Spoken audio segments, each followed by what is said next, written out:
So, makikita mo dyan, update. Nasa Google Play Store siya. So, i-update natin. Okay. Ayan. So, naka-hotspot ako sa mobile data. Mahina lang yung aking data, pero try natin. Kung ayaw sa wifi natin siya, i-connect mamaya. Ayan. So, nagwa 1% na. So, nagda-download na siya.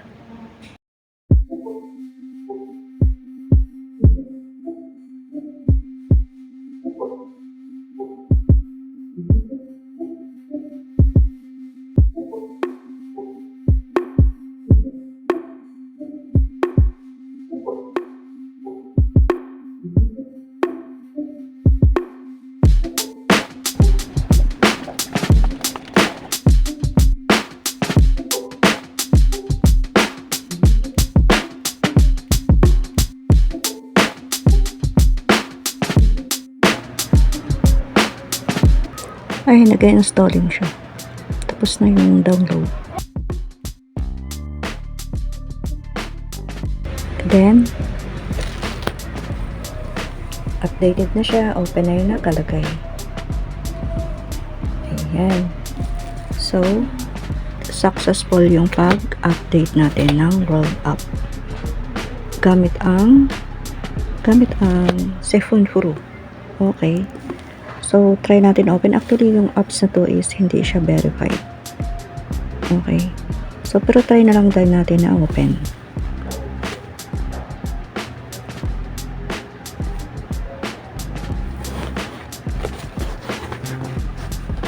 And open siya. Pero ang apps na to ay hindi siya verified. Yung account na to. Pero na-open ko pa rin siya na hindi ko na-off yung Sephone Pro. Ayan. Open. Then, punta tayo ng settings. Ayan o. Subuksan natin itong WorldCoin.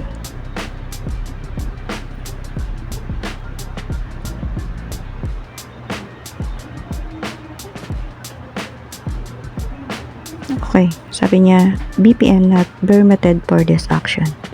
Okay, ganun talaga itong Sephone Pro. Ayaw siya, pwede siya pang download din, pang update ng apps, ng World App. Pero pag gamitin mo na siya sa loob, hindi na siya pwede. Okay, na didetect na siya ng World App. So, ayaw ni World App yun. Then, sa mga gusto na gumamit ng VPN dito sa loob, pwede yung gamitin yung isa na Japan VPN na dati kong ginagamit. Ayan, check nyo na lang yan sa mga lumang kong videos. So, titingnan natin yung settings niya dito. So, ngayon, punta muna tayo ng wallet. So, tumaas ngayon yung value ng WorldCoin. Ayan, so ngayon, nasa, ano siya, 27.38. Okay? Mataas, tumaas siya. Sana tataas pa. Okay. So, bumababa ulit. Oh, ayan, bumababa siya. So, umabot pala siya doon sa taas. Tingnan natin kung ano yung pinakamataas niya.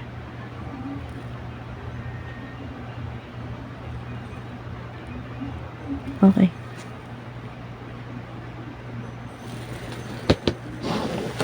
Ayan.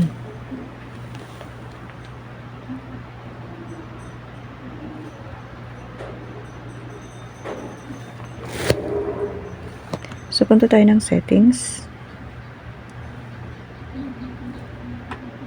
Actually, yung account na to is hindi siya verified. Okay. Ayan yung settings. So, titingnan natin kung ano yung version niya. Ito yung version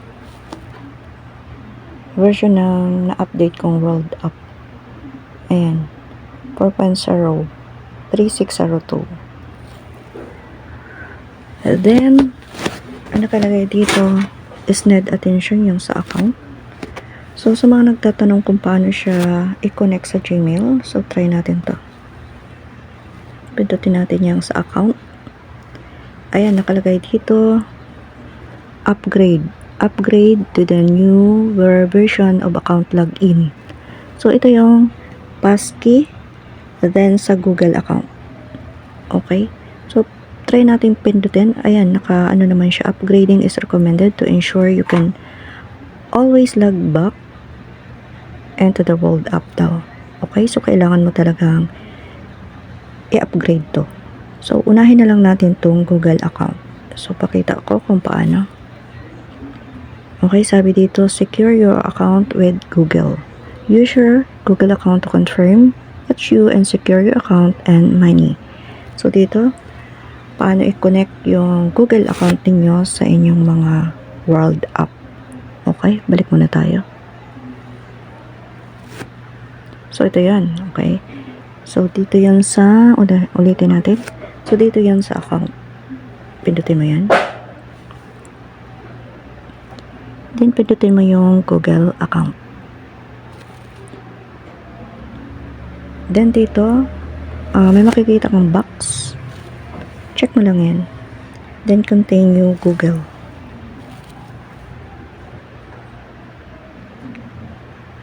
Ayan, wait lang natin. Actually, ang gamit ko is data, then, naka-hotspot lang to. Ayan. So, lalabas na yung account mo dyan sa Google. So, kung pag marami kang Google, so pili ka na lang kung anong Google yung gagamitin mo dito. So, continue mo lang sa isang account mo dyan. Then, sabi dyan, secure your account with Google. Ba't siya bumalik? I-connect ko lang ulit. Nakipag-hotspot lang kasi ako dito. Sa data. So, ganun na yung gagawin nyo. Nagkakaproblema kasi ako. Hindi ko alam kung dahil sa internet ko. Sa internet yata to.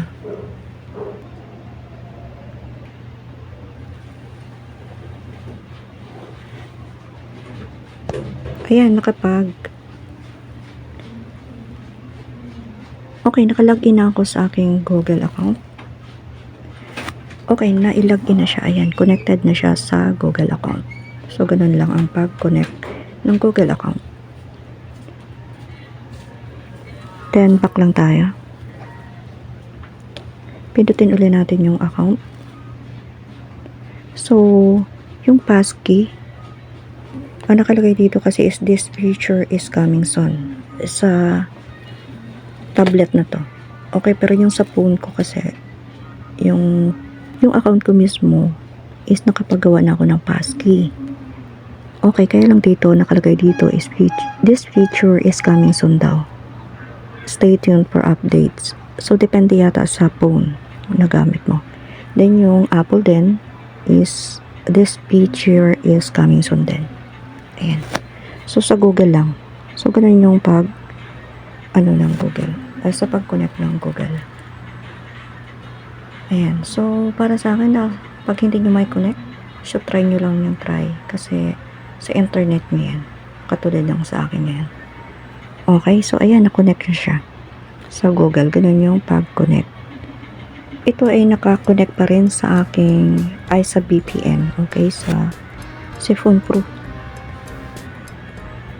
Ayan. So, yung World ID, nakakita dyan, not verified. Kasi hindi verified yung account na to. Ayan.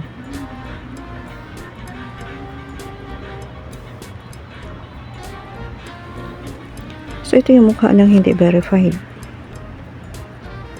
Nakalagay dito, verify. Okay? So, try natin pindutin yung verify.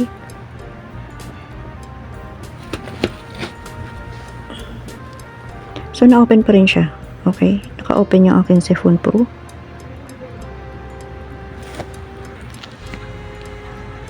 And then, nakalagay dito, I am with an orb. Find an orb. So, try natin find an orb. Ayan, na-open pa rin siya. Kahit naka-open pa rin yung aking VPN. Kaya lang mahina lang talaga yung aking internet kasi nakipag-hotspot lang ito.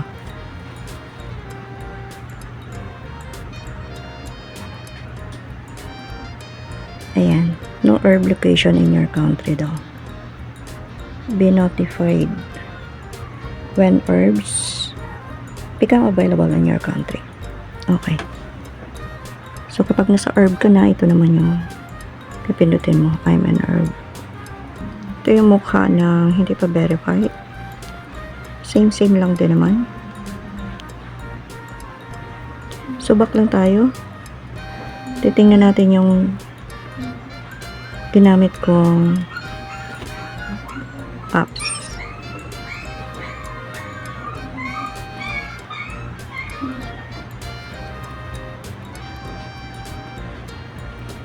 So, ito yung ginamit ko sa phone po.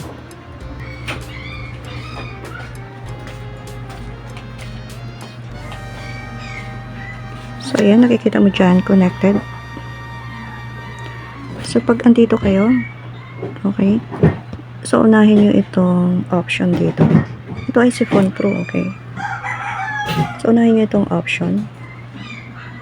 Then, ang ano naman sa akin dito is best performance lang. Okay. So, pwede nyo rin pumili. Pwede din kayo pumili dyan. So, pwede yung Japan, ganun. Kasi mayroon namang World App sa Japan. Pero itong account na to is, nakaano lang siya. Yung sa best performance. Ayun. Yun yung pinili ko. Yun yung pinili kong server sa best performance lang. So, any. Kung ano yung malakas. So, nakita naman siya sa Google Play Store.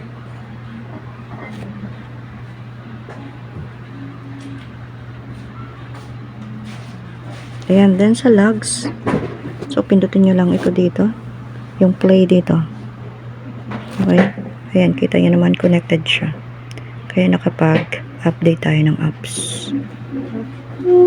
Okay. Yun lang.